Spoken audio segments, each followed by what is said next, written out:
Olá, eu sou o pastor Adejarlan Ramos. Nós vamos estudar hoje a lição de número 10, o cativeiro de Israel, Reino do Norte.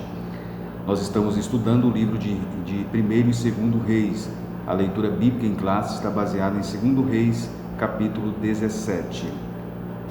Essa lição tem como objetivo geral compreender que nossas transgressões nos afastam de Deus e como objetivo específicos destacar as injustiças cometidas por Israel, ressaltar a insistência de Israel no pecado da idolatria e salientar o sincretismo em Samaria. Bem, a lição de número 10 que nós vamos estudar, ela trata então sobre o cativeiro de Israel, o Reino do Norte. Durante os últimos anos da nação de Israel, mais precisamente os últimos 30 anos do Reino do Norte, o país foi envolvido, a nação de Israel foi envolvida em muitas tragédias, assassinatos, e isto em função deles desobedecerem, logicamente, os mandamentos de Deus. Com esses assassinatos, com essas tragédias que aconteceram no Reino do Norte, o caos então foi instalado, o caos político. 5 dinastias e 4 assassinatos de reis. A nação, então, neste momento, nos últimos 30 anos do Reino do Norte, ela entrou em colapso político, social, econômico e religioso. Deus advertiu a nação para que a nação voltasse para ele, mas não surtiu efeito. A nação cada vez mais se afundou na lama do pecado. E a solução de Deus, então, foi permitir o cativeiro, que nós chamamos, então, do cativeiro assírio, ou cativeiro do Reino do Norte. Bem, nesse período do caos que nós relatamos, que foi os últimos 30 anos da nação do Reino do Norte, foi precedido por um período de muita prosperidade, né? Então, a primeira parte da nossa lição, Israel sob o reinado de Jeroboão. É interessante nós lembrarmos, e se você puder, mostre a lista dos reis de Israel para a classe. Nós temos os reis de Israel: Jeroboão, Nadab, Baás, Elás, Enri, Onri, Acabe, Acasias, Jorão, Jeú, Jeoacás, Jeoás, Jeroboão II, Zacarias, Salum, Menahem, Pecaías, Peca e Oséias. Veja que no Reino do Norte nós tivemos 2 reis chamados Jeroboão. Tivemos o Jeroboão I e depois o Jeroboão II. O Jeroboão II reinou por volta do ano 793, 753 a.C. Esse período do reinado de Jeroboão II, ele foi um período marcado por muita prosperidade. A nação, ela teve um período de relativa paz, ela teve reconquistas territoriais, né? Essas posses que tinham sido perdidas para outras regiões foram reconquistadas. A nação então estava em relativa paz. Isso diminuiu então os investimentos no exército, nas guerras, nos conflitos, e isso então tornou a cidade de Samaria forte. Ela foi então fortificada. Ela então se estabeleceu como um reinado de paz e de prosperidade. O que isso então gerou? A paz e a prosperidade no tempo de Jeroboão II gerou então um declínio espiritual da nação. É dentro desse contexto que Deus levantou então os profetas Amós e Oséias para advertir a nação então contra o pecado, né, em relação ao pecado. A nação então foi advertida por Deus. Quais foram os pecados que levou à queda da nação? Nós temos esta visão clara no livro de Oséias e também no livro do profeta Amós, né? Deus sempre usou de misericórdia para com a nação de Israel, e uma das provas da misericórdia de Deus foi enviar os seus profetas. O profetismo foi um período no Antigo Testamento em que Deus falava através dos profetas. Os profetas eram a voz de Deus na terra. É dentro desse contexto do reinado de Jeroboão II, de muita prosperidade econômica e decadência espiritual, que Deus então chama o profeta Oséias. O profeta Oséias foi chamado por Deus, foi escolhido por Deus casou-se com uma prostituta muito amada, mas o seu relacionamento aconteceu entre as fugas então da sua esposa e os apelos para que ela retornasse. Deus então se valeu dessa metáfora, a metáfora da própria vida do profeta Oséias, para falar então com a nação. Assim como o profeta Oséias sentiu-se traído por sua esposa, embora a amasse, assim Deus também, ele se sentia com a nação de Israel. Nesse caso, a prostituta era Israel, o marido era Deus e os amantes eram o Egito e a Assíria. Deus então usa o profeta Oséias para advertir a nação. É o livro então do profeta Oséias, inclusive o nome dos seus filhos eram nomes que foram utilizados como mensagens também proféticas. Bem, nós já vimos que as próprias causas da divisão do reino foi o pecado, foi exatamente a idolatria. O reino do norte, depois da divisão, já começou com as práticas pecaminosas, com o culto rival. Enfim, os reis do reino do norte, como Acabe e outros, se envolveram muito nas práticas da idolatria. A idolatria foi muito praticada na nação de Israel, o reino do norte. Dentre essas práticas idólatras estavam a construção de altares idólatras, estava com a construção de colunas sagradas, de postes sagrados como a Azerá, construíram também ídolos de metal em formas de bezerros, prestaram cultos a Baal, seguiram os costumes dos povos pagãos, praticaram o mal de forma secreta e também, além das práticas idólatras, eles cometeram crimes, injustiça social, corrupção, idolatria, queimaram seus filhos em sacrifício aos deuses, praticaram a feitiçaria e a adivinhação, e tudo isso fora proibido na lei mosaica, no Pentateuco. A lista então de pecados, de atrocidades da nação de Israel era enorme. Além disso, nós tínhamos também os pecados sociais.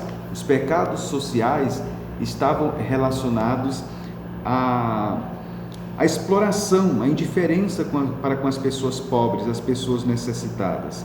Então se tornou naquela sociedade nitidamente a desigualdade social, Ou seja, em pé de igualdade com a idolatria estava a injustiça social. Neste momento, então, é dentro desse contexto que o profeta Oséias levanta a sua voz profética.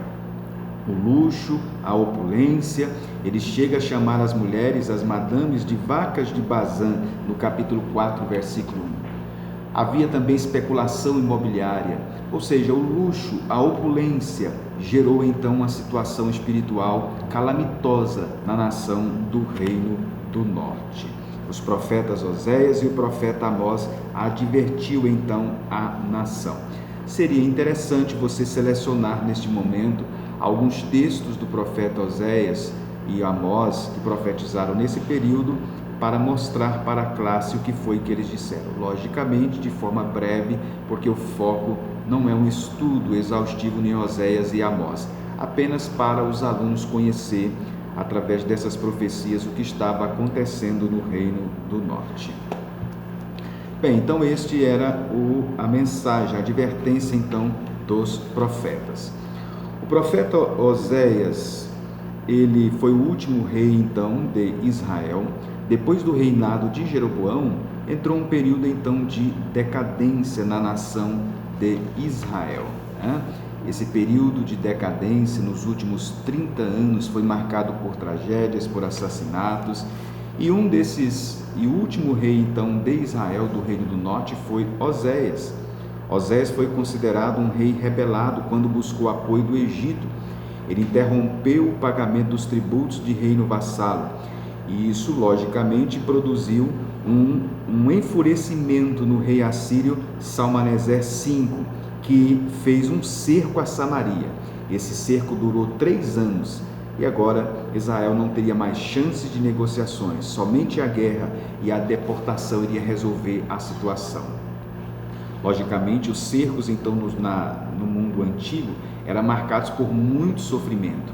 As entradas da cidade eram fechadas, ninguém podia sair, os campos ficavam sem cultivo, as mercadorias que era necessário para a sobrevivência não entravam na cidade. Então o comércio, o escambo, a água era racionada, ficava escassa, de forma que o povo sofria uma pesada angústia, uma aflição enorme. Isso era uma estratégia de guerra que era utilizada no mundo antigo. O objetivo desta estratégia de guerra, que era o cerco, era exatamente minar as forças de resistência da cidade ou da nação a ser conquistada. Foi isso que aconteceu em Samaria por cerca de 3 anos. Foi um período de desespero, então, para a nação. Nesse período, então, os profetas estão profetizando, advertindo, mas o povo não ouve o clamor, então, dos profetas. É dentro, então, deste contexto que nós temos, então, a invasão, então, de Samaria. Na segunda parte do comentário, você tem os pecados do povo e a sua queda, que nós já descrevemos. Então, você pode observar que na primeira parte ele comenta sobre Samaria cercada pelo rei da Síria. Na segunda parte ele comenta sobre os pecados da nação. E na terceira parte, os estrangeiros ocupam Samaria. Bem, a causa então do cativeiro eram os pecados então da nação.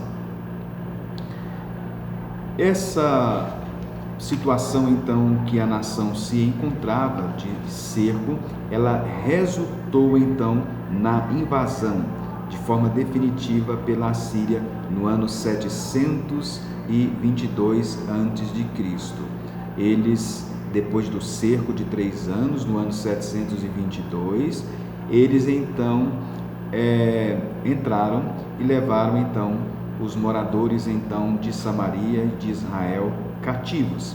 Segundo o registro do rei Sargão II, foram exilados 27.280 cativos. Os deportados então foram tirados da cidade de Samaria. Bem, a política então da Síria, a Síria era um povo muito mau, muito terrível, né?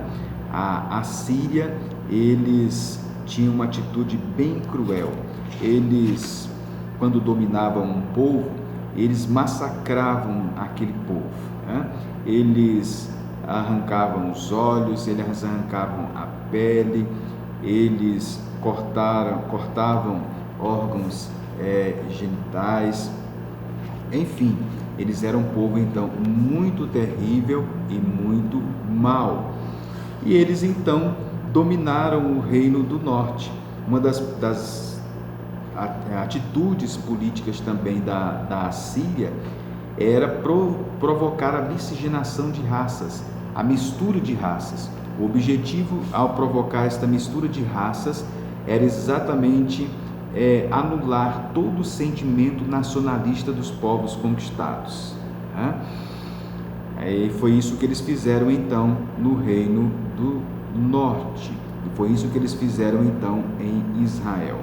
O texto então registra isso em 2 Reis, no capítulo de número 17. No capítulo 17 nós temos a partir do versículo 24. O texto diz que eles trouxeram, o rei trouxe então gente de Babilônia, de Culta, de Aba, de Armate, de Sefarvaim. Estas cidades descritas no versículo de número 24 eram regiões que ficavam na Mesopotâmia, na Síria. Por exemplo, a cidade de Culta e também a Babilônia ficavam no sul da Mesopotâmia. Amate era uma cidade no rio Orontes, na Síria. Ava e Sefarvaim, a localidade é desconhecida. Esses povos então foram misturados, né? Ele trouxe gente então dessas regiões para a região então do Reino do Norte, para Samaria, e isso então se casou com os poucos judeus que ficaram, e essa mistura resultou então nos samaritanos. O que eram então os samaritanos? Os samaritanos eram uma mistura de judeus e gentios, que mais tarde inclusive foi odiado no Novo Testamento. Nós temos várias referências no Novo Testamento sobre essa rivalidade esse preconceito, essa visão preconceituosa em relação aos samaritanos, como Mateus 10:5 e João 4 e o versículo 9. O versículo 25 de 1º e 2º Reis 17 diz que quando o povo passou a habitar ali, não temeram o Senhor. O Senhor mandou então leões. Os leões então foram utilizados como instrumento dos castigos de Deus. E o texto nos diz então que mataram alguns do povo. O povo então disse para o rei da Síria: olha, a gente que transportaste fizesse habitar na cidade de Samaria, não sabe a maneira de servir os deuses da terra. Por isso enviou leões para o meio delas, os quais as matam, porque não sabem como servir o Deus da terra. Foi quando então os recém-chegados então interpretaram aquilo como castigo então de Deus, do Deus de Israel, que eles viam como uma divindade que deveria ser apaziguada. Como não sabiam então como agradar esta divindade, eles pediram ajuda então a Sargão II. E dos versículos 27 a 28, em resposta, o rei da Assíria ordenou que um sacerdote israelita voltasse do exílio para Samaria, a fim de ensinar o povo aquilo que o Deus da terra exigia em termos de adoração. E a partir do versículo 29, nós temos então o relato do culto misto dos samaritanos. Embora tinham ensinado corretamente como adorar a Deus, esse povo então colocava o Deus ao lado dos outros deuses, numa forma eclética de adoração, profanando assim o Deus único e verdadeiro. Então nós temos aí o cativeiro então do reino do norte. A mistura de gente gerou então essa espécie então de sincretismo. Logo em seguida, o comentarista faz um comentário acerca dos samaritanos, Jesus e os samaritanos. A mistura então de etnias, de culturas e de religiosidade em Samaria com o cativeiro assírio gerou então os samaritanos. E essa atitude gerou uma espécie então de antagonismo entre os judeus e os samaritanos. Em João 8,48 chegaram a dizer: não dizemos nós bem que é samaritano e que tens demônio? Vejam bem em João 8,48 o que eles disseram acerca de Jesus. Disseram que ele era samaritano e que ele de fato tinha demônios. Então isso mostra então o antagonismo que os judeus tinham com os samaritanos. Eles criaram então certas tradições, eles criaram uma forma específica de culto, eles começaram também a seguir o Pentateuco, chamado Pentateuco samaritano, e eles também criaram tradições em torno do Monte Gerizim. Daí então aquele encontro de Jesus com a mulher samaritana, e quando Jesus falou que o local de adoração era Jerusalém, ela ficou admirada, porque ela tinha por costume, diante dos seus costumes, da sua tradição religiosa, adorar no Monte Gerizim. Foi quando Jesus corrigiu a distorção e disse para ela: a hora vem e a hora é chegada em que os verdadeiros adoradores adorarão o Pai em espírito e em verdade. Esse antagonismo também com os samaritanos gerou inclusive uma parábola, a parábola do bom samaritano, que contrariou as lógicas religiosas da época. Um homem cai nas mãos dos salteadores, passa um sacerdote e um levita e não ajuda, eram religiosos, e passa um samaritano e ajuda aquele homem caído na estrada, curando-lhe as feridas, prestando-lhe assistência. Contrariou todas as lógicas. Jesus, de fato, ao contar essa narrativa, ele então contraria as lógicas, pois quem de fato ajudou o judeu foi um samaritano. Jesus queria explicar quem era o próximo. O próximo é aquele que precisa da nossa ajuda, independente de quem ele seja, independente se ele seja ou que ele seja um samaritano. Jesus então quebrou paradigmas de religiosidade e espiritualidade quando ele contou então esta parábola. Bem, então esta é a nossa lição, Nós tivemos então aí a divisão então do reino. O rei Oséias, que foi o último rei do Reino do Norte, ele reinou 9 anos. Fez uma aliança secreta então com o rei do Egito, e vieram os assírios e aplicaram então o último golpe no reino do norte. Samaria então cai nas mãos dos assírios, é o que nós chamamos então de cativeiro assírio. Os profetas nessa época, Oséias, Isaías e Miqueias. Nesse período então a religião dos colonos se reúne com a adoração ao Senhor e gera o sincretismo religioso, conforme nós falamos.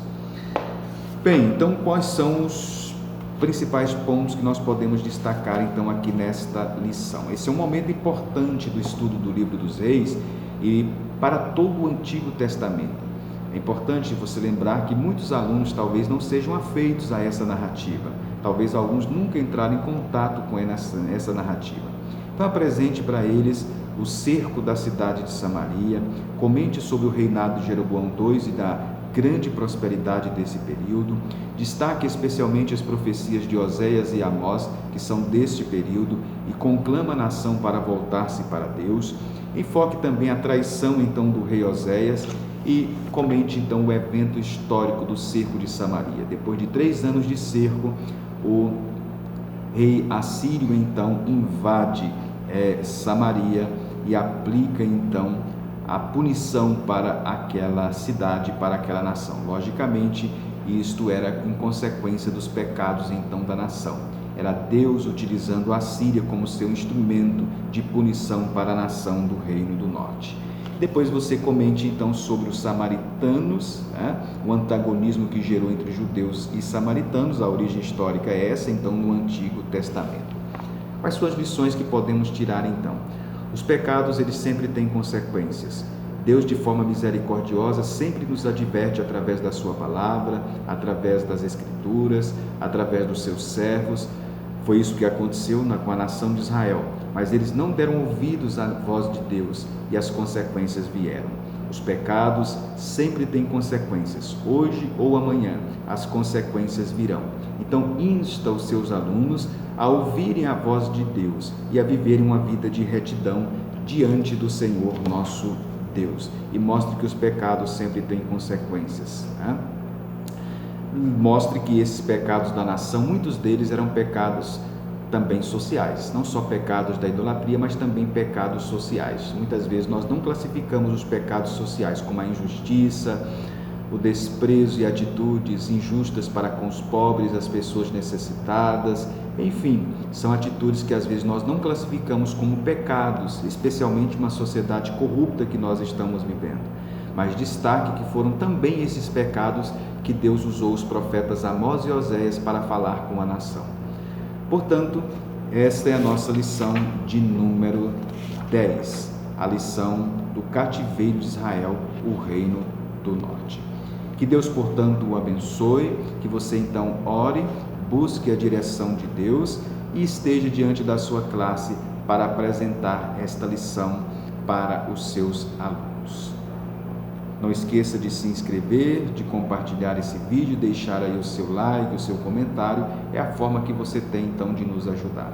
Nós agradecemos a você e até a nossa próxima lição.